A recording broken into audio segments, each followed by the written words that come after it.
Hola a todos. ¿Qué pasaría si el amor no fuera un regalo del destino, sino una sentencia? La historia recuerda a mujeres que desafiaron las tradiciones, los matrimonios por título y el frío cálculo.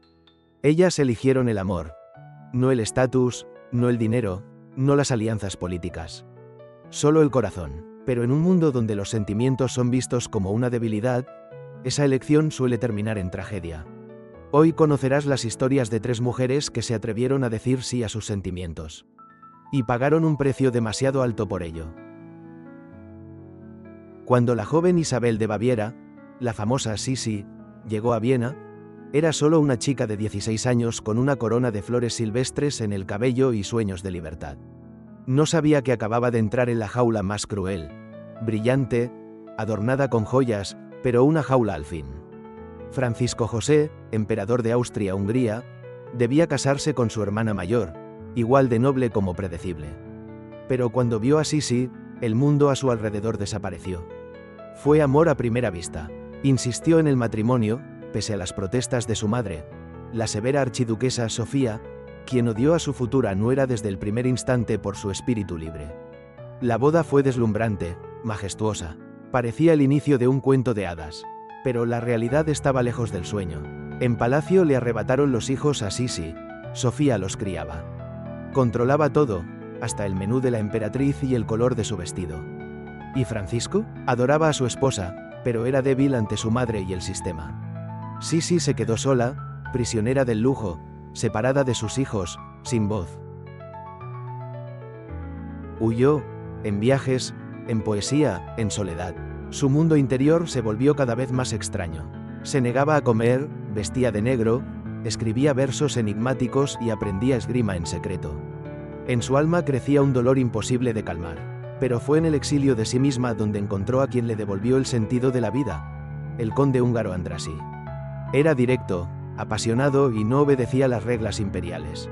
Entre ellos surgió una relación envuelta en secreto. Sisi nunca lo admitió abiertamente, pero toda su correspondencia, sus visitas a Budapest, su intervención en los asuntos húngaros, todo decía, su corazón ya no pertenecía a Francisco. Los cortesanos murmuraban, Sofía hervía, el emperador guardaba silencio, y Sisi, por primera vez sentía que respiraba. Pero ese aire era venenoso. El amor en cadenas rara vez trae libertad, especialmente si eres emperatriz. Apenas hemos comenzado esta historia, pero créeme, se pondrá aún más intensa. Quédate para descubrir qué pasará cuando la heroína enfrente una injusticia aún mayor. Al amanecer del siglo XVI, Lituania y Polonia formaban un poderoso Estado unido. Reinaban allí las intrigas, los matrimonios políticos, alianzas selladas con sangre y una lucha incesante por el poder. Y fue en ese mundo, donde el amor jamás significaba nada, que entró una mujer que se atrevió a amar de verdad. Se llamaba Bárbara Radziwiłł. Era aristócrata, hermosa, educada, con una mirada penetrante y modales capaces de conquistar a cualquier hombre. Y en verdad conquistó, no a cualquiera, sino al gran duque de Lituania y rey de Polonia, Segismundo Augusto. Hijo de la reina Bona y heredero del trono, nació para un matrimonio político. Pero al ver a Bárbara, Segismundo lo olvidó todo. Al principio, su relación fue secreta. Se encontraban en Vilna, se escribían cartas apasionadas, intercambiaban anillos, juraban fidelidad. Los cortesanos sospechaban algo, pero la verdad salió a la luz cuando Bárbara, ya embarazada, se convirtió en su esposa en secreto. Fue el escándalo del siglo. La reina madre, Bona Sforza, estalló de furia. Consideraba a Bárbara una oportunista insignificante en busca de poder. La nobleza polaca, los señores de sangre azul, se levantó contra ella. No querían que una mujer no aprobada por el Sejm ocupara el trono. El pueblo también estaba en contra. Segismundo se vio entre dos fuegos, la mujer que amaba, y todo un país. Pero no se rindió. Contra la voluntad del Sejm coronó a Bárbara como reina de Polonia. Fue algo sin precedentes. Ningún monarca se había atrevido a ignorar la voluntad de los nobles. Segismundo rompió todas las reglas. Por ella. Por amor. Y desde ese día, comenzó el infierno para Bárbara. Se convirtió en símbolo de división. La acusaron de brujería, la atacaron con rumores, la humillaron en la corte. Toda su vida en palacio fue una humillación constante. Los sirvientes se negaban a atenderla. La miraban con odio, ignoraban sus palabras. Perdía fuerzas, enferma, demacrada, y aún así, mantenía la cabeza en alto. Segismundo le construyó aposentos privados, la rodeó de cuidados, contrató a los mejores médicos, buscó formas de protegerla. Pero nada servía, cada día acortaba su vida. No podía abandonar el palacio. Habría sido rendirse. Pero entre esas paredes reales se marchitaba como flor encerrada en cristal. Incluso su embarazo, esperanza de un heredero, terminó en tragedia. Y sin embargo, Bárbara no se quejaba. Seguía sonriendo al rey, escribiéndole cartas, inspirándolo. Estuvo con él hasta el final, y él con ella. Cuando llegó su hora, él besó sus manos, le susurró palabras de amor, rezó para que su sufrimiento terminara. Tras su muerte, Segismundo, con la obstinación de un loco, ordenó llevar el cuerpo de Bárbara a Vilna, a la cripta de los Radziwiłł, a pesar de las protestas del Sejotám y su madre. Un camino a través del país, lleno de piedras y escupitajos, pero cumplió su promesa. Y aún así, ni el amor más puro puede vencer la envenenada envidia y el miedo de las multitudes. Estamos al borde de la culminación. Lo que viene a continuación lo cambiará todo. No puedes perderte el desenlace de esta historia. A mediados del siglo XX, Irán estaba en el centro de la atención mundial.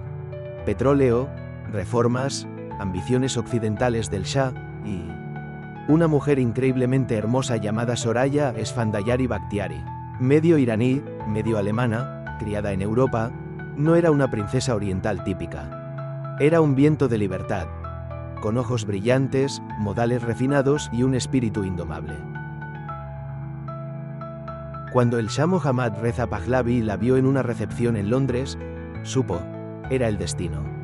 Le escribió cartas, envió regalos, le suplicó que volara a Teherán. Y ella fue, en pocos meses, la boda del siglo. Oro, diamantes, miles de invitados, los ojos enamorados del Shah. Y solo Soraya sabía. Su vestido de Dior no ocultaba el miedo escondido bajo capas de seda.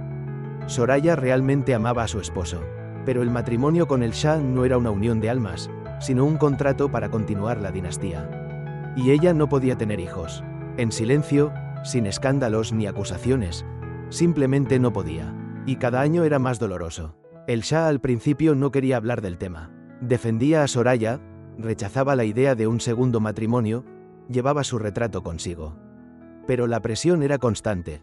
Del Consejo de los Ulemas, del ejército, de los diplomáticos occidentales. Todos decían lo mismo: se necesita un heredero, o el trono quedaría huérfano. Soraya intentaba mantener viva la relación. Esperaba un milagro, pero ni al milagro le dieron oportunidad. En secreto, los cortesanos llevaban candidatas al Shah, con la esperanza de desplazar a Soraya. Los periódicos hablaban de su infertilidad como una tragedia nacional. Los susurros a sus espaldas eran cada vez más fuertes. Un día, el Shah la llamó al jardín.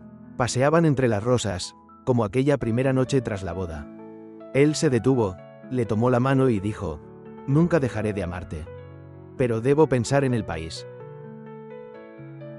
Fue una sentencia, pronunciada con dolor. A los pocos días, Soraya abandonó el palacio. Sin títulos, sin poder, sin esposo, solo con un equipaje de dolor que no cabía en ninguna maleta. Se fue a Europa, escribió memorias, actuó en películas, asistía a recepciones, como si siguiera viviendo. Pero en cada mirada suya había una sombra de aquel jardín y aquella sentencia. Llevaba luto por un amor que murió, quedándose vivo. Hasta su muerte conservó las cartas del Shah. Él le escribió durante muchos años.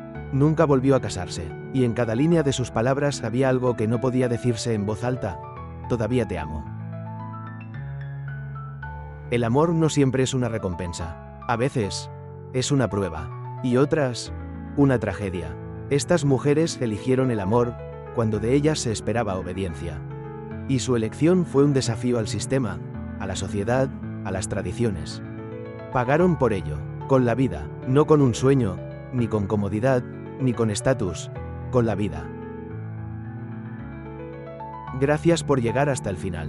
Si tú también crees que el amor verdadero no tiene que ser perfecto, pero sí auténtico, dale like, Suscríbete al canal y comparte esta historia con quienes olvidan que el amor también puede tener un precio. Hasta pronto.